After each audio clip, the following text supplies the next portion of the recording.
So on the lifted limo here, this back area where your feet go, where it's mounted to the cart, actually the footrest, you know how it mounts to the underbody in the back well area of the cart. I guess over time of riding this one right here doesn't always get ridden on the highway or the side roads or whatever. Sometimes we take it off-road into a field. Normally, if I'm riding kind of down like a main road, I won't ride on the main road unless it's later on when it's not, you know, busy, or sometimes I'll just ride on, you know, closer to the ditch line. And when you're doing that, it's constantly bouncy. And this right here, back of the seat area here, it's loose enough that when you're riding, it vibrates and it rattles. And this right here is what it looks like. I can't stand that. Notice this, the back of the front seat or the middle seat here is connected to the back seat. That rattles as well. You know, I can't stand the way that looks. I can't stand the way it sounds. Also, when you're riding, which I really can't help this, the back seat will lift up and down a little bit and just cause more rattles. But this rattle here, I hear this constantly. So I think the problem is where the back seat mounts to the underbody in the bag wheel area has came loose over time. And if that's the case, I might just go ahead and we might make us a piece of angle iron, put it underneath the bag wheel area, and give it, you know, a little bit more stuff to mount against, instead of just mounting metal against plastic. I'm going to mount metal against metal and try to get rid of some of this right here plate. So the first thing I think I'm going to do is go ahead and unplug this subwoofer and try to slide it out, gain access to the bag wheel area. I just have it sitting in here. This is one of the Fabricating powered subwoofers, which means it has an amplifier built in here.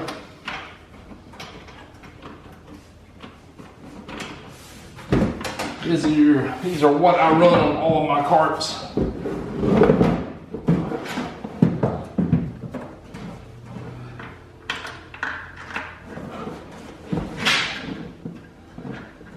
It's kind of a tight fit.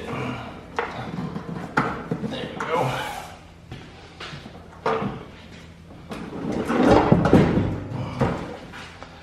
So this right here is what I run on all of my carts here. It's just a sealed Fabricating tin, Fabricating box. It's got a little Fabricating amplifier built into the box. Love this thing. Actually, on my last E-Z-Go limo, I had the same thing, except I had a Fabricating 12. And in my daughter's truck, which used to be my truck, I have a Fabricating 10 in it as well, just like this. Great sounding, very compact, easy to install. So we're gonna move this out of the way. So here we go. It looks like this main lower bracket here is bent right here. I think the size over here is bent as well. So looking at the way these bolts are angled in here, this one looks to be a little loose here. Check this one out. It's almost like inside of the plastic area, and it don't need to be like that. So what I'm thinking about doing is getting longer bolts here, sticking a piece of angle across this bottom here, and the angle will help squeeze it together, squeeze the plastic together and give it something more rigid to mount to. So these are the bolts that were provided with this Mad Jack's back seat here. And as you can tell, kind of small. I want to say like 1 3/4 inch long here. Now we're going to be replacing these 1 3/4 bolts with these stainless 3/8 by 3 inch long bolts here. Now what these right here bolts are going to accomplish for me is we'll be able to run them from the top of the bag well area all the way to underneath the honeycomb of the underside of the underbody. Like I said about it while we're in the plastic out, here's another thing. This footrest here Let's see how far it is off the ground. So the footrest at the bottom is 35 inches off the ground. And I'm sure people having problem pulling themselves onto the golf cart, and doing this right here has contributed to these right here pieces wallowing out. Most carts won't experience this. Most people don't have to pull themselves onto the back seat. I think that what I'm going to do now, instead of just trying to fight this, then we'll go ahead and release these two bolt nuts here and release the footrest from the side rails here on both sides. Then we should be able to just lift this bottom footrest off and work on the golf cart like that there. So I think that's what I'm going to do instead.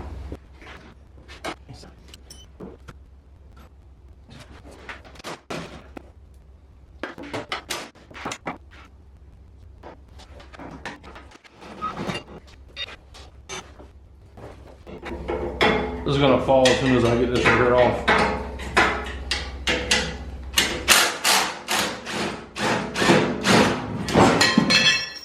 What I tell you.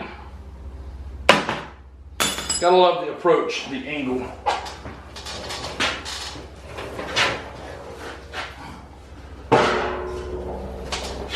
All right, that's a lot better. You can now, for the most part, come in here, lift this up enough to adjust some things. This is what I was talking about earlier. I had it sitting in there like this, facing up. Not sure if it was supposed to go in like that or not.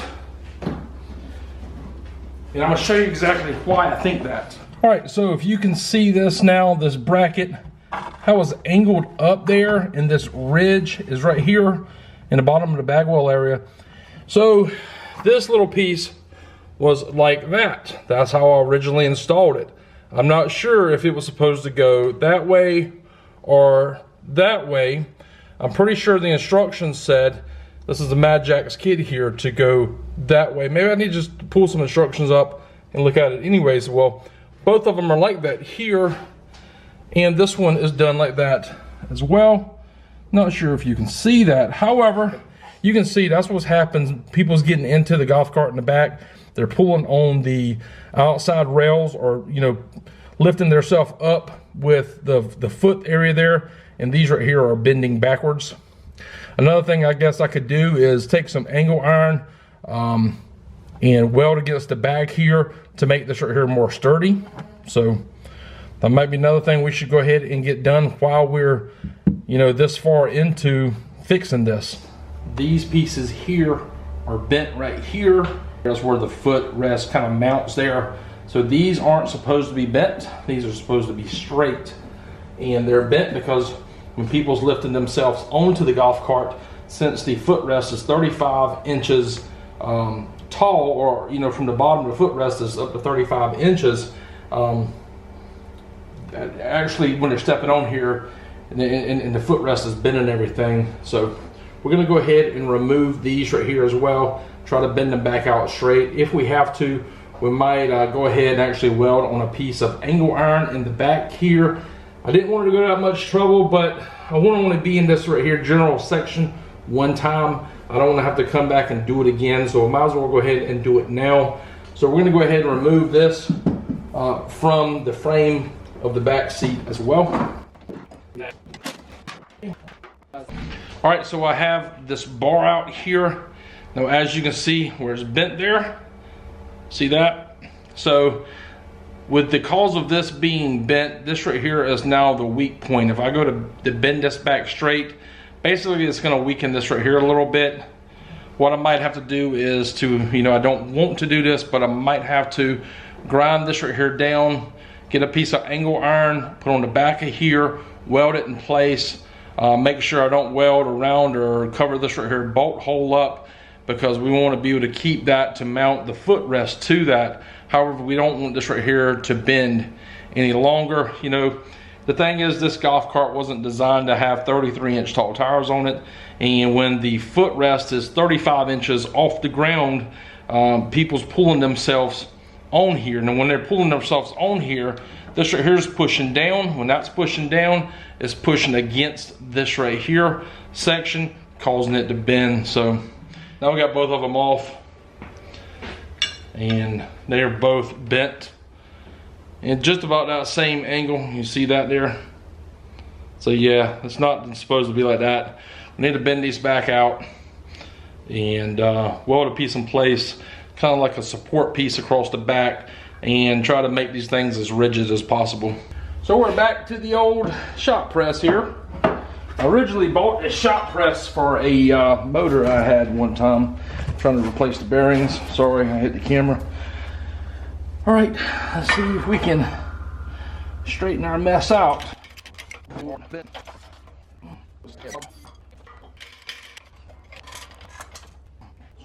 Alright guys, so as you can tell, I got the pieces on the work table here. These two legs, they came out decent. I think this one came out better than this one. However, we still need to brace these backs of these. Now these legs right here are about 1.5 inches wide. And we got a piece of metal here that's like 1.25 inches wide. So we're going to use this piece of metal on the back of these right here, and we'll be sure to put them on there where when I put this in here, this piece of metal shouldn't affect anything that goes inside this bag wall area. So with that being said, it's time to do what I don't want to do and grind this off so we can weld it to it.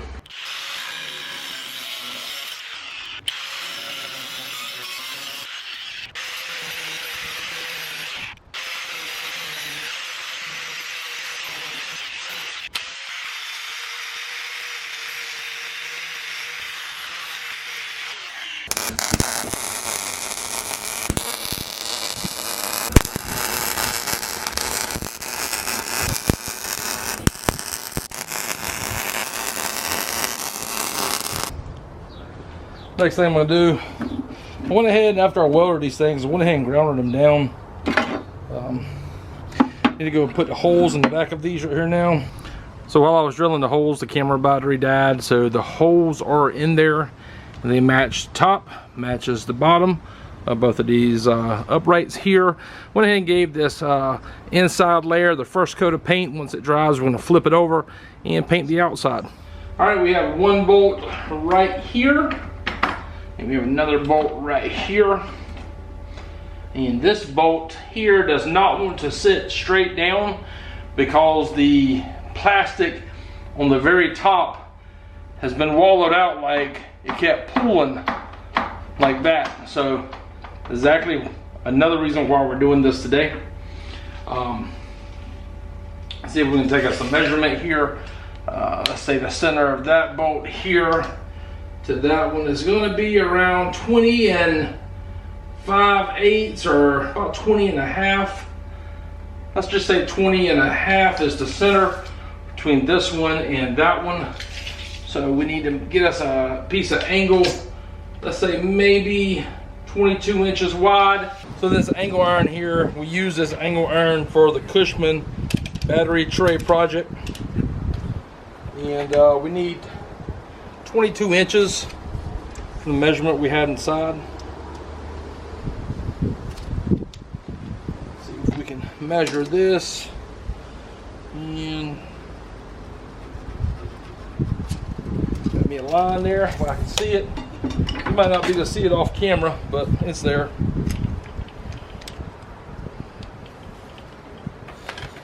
Let's go ahead and cut it out.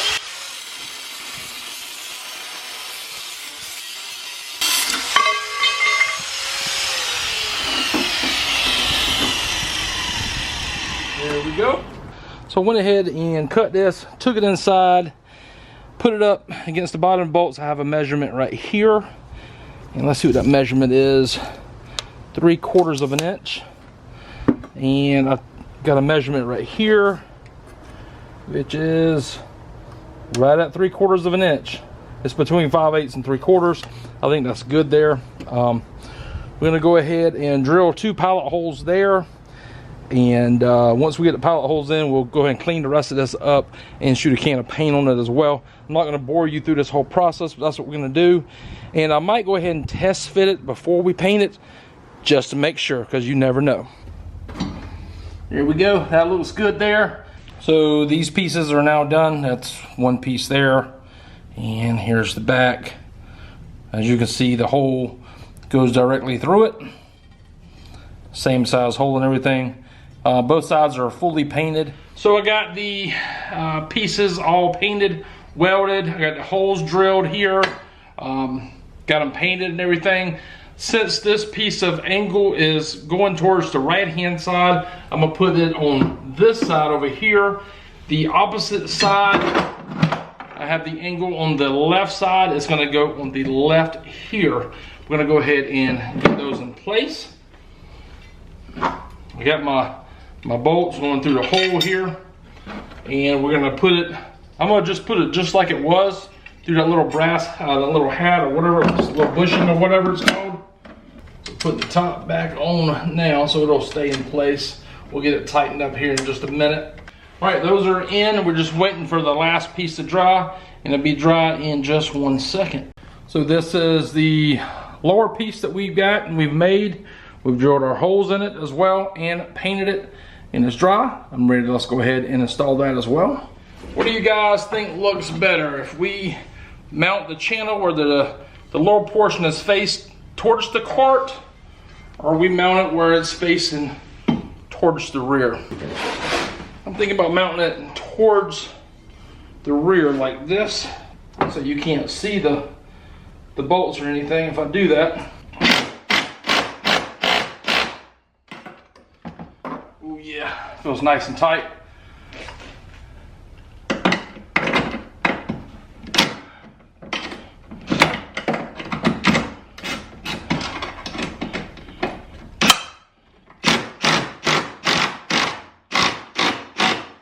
Since we mounted those angle irons to these pieces here and added this down here for a better, what you want to call it, I don't know, a structure, frame, whatever. I like that a lot better. Yellow cord's in the way, it's all right. What you hear?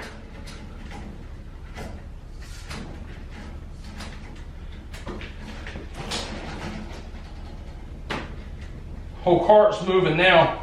I think all of that had to do with that bottom brace, us putting that bottom brace in there, us bracing up these back of these legs here. Do I think all golf cart back seats need this? No. I think since this is rolling on 33s, like mentioned earlier, 18-inch wheels, it's got like a 12-inch lift, somewhere around that 12. I took a 6-inch, we added 6 inches to it. This is my, I drive this cart everywhere cart. But I think from the tires being so big, and it's 35 inches from the bottom of the footrest to the ground, I think what's happening is people's using all of this to pull, and when they're doing, they're bending that thing like we mentioned earlier, and it's basically just creating more stress onto the golf cart since it's, you know, abnormal or whatever. And but for a regular 6-inch lift, 23-inch tall tires, you know, just your everyday cookie cutter golf cart, I don't think those modifications would be needed. Heck, I don't know if this is even going to fix what I got going on. It fixed it today because I've tightened everything down, but I think this right here is going to extremely help out, especially this bottom piece of angle underneath the rear of the cart. I think that's really where it's going to help out. But this cart isn't done yet. We're going to have some more videos coming very soon on this one. There's some other things I want to fix on here that they weren't done when I did it the first time. I want to readdress a few issues and get it right. So, but yeah, that's the video for today, guys. You know, we can't forget to put the sub in, so let's get it going as well.